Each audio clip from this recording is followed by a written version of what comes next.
Well, we've all been there, right? Getting irritated at times with our neighbors or our neighborhoods, but venting on neighborhood social media pages can sabotage property values.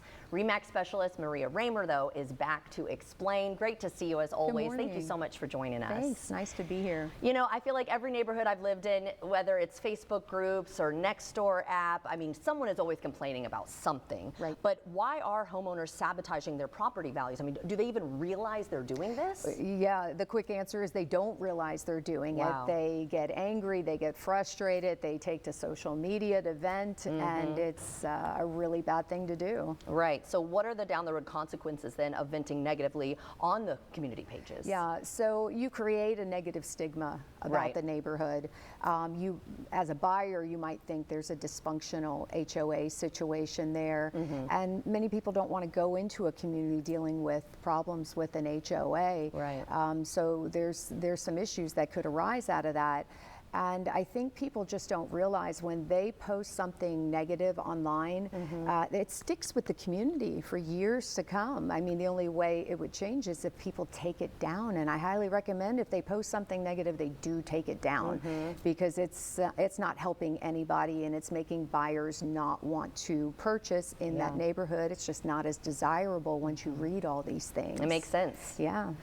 So will negative posts affect the sale price then? Oh, absolutely. Yeah. Absolutely, they can, because when you have a neighborhood that has that negative stigma, they're going to average longer days on the market, and so that in itself will drive the price down. But even if you have a great community that a buyer is like, oh, this is a good fit, they see all this, they'll buy in there, but for a price, like a reduced price, because they know, hey, I'm taking on potentially some problems here, so you know, I want to be compensated going in, and you know, knowing that I'm going to have to deal with it. So definitely, it can. Yeah, that makes sense. What other issues can arise from this type of public venting? I think people don't realize that there's liability when you post certain things online. Definitely, that can impact the community HOA, for example.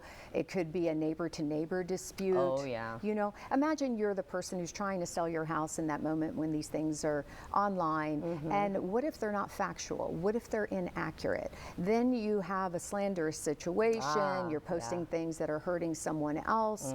You know, so I think you really open yourself up and your community up for liability. We're in a very litigious society, so that's the first thing people do in defense of something is call their attorney. And you don't want to be the one that has inaccurate information.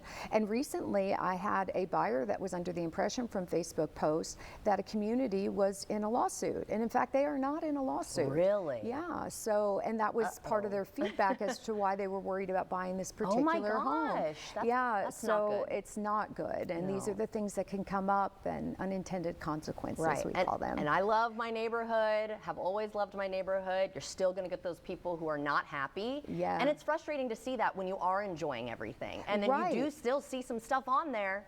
Looking at you. No, I don't know who I'm talking to. But they'll still post negativity or even inaccurate information. I have seen that as well.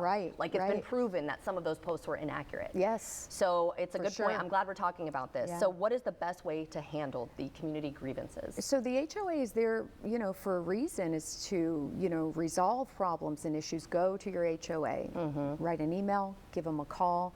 Show up at the community meetings. They're usually once a month, once every other month. I'm sure there's other neighbors that feel the same way, and talk to them and see if you can solve these problems rather than going publicly about it.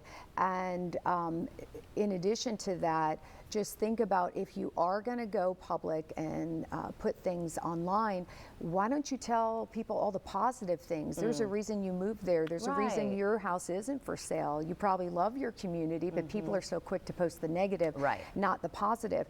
But if you start building up your community with positive Facebook posts, it's going to have the opposite effect. It's going to enhance your desirability as a community. It's going to enhance your property value. So just do the opposite. And again, I cannot stress enough, if you have posted anything negative, go and take that down. It's not a good idea to have it on there.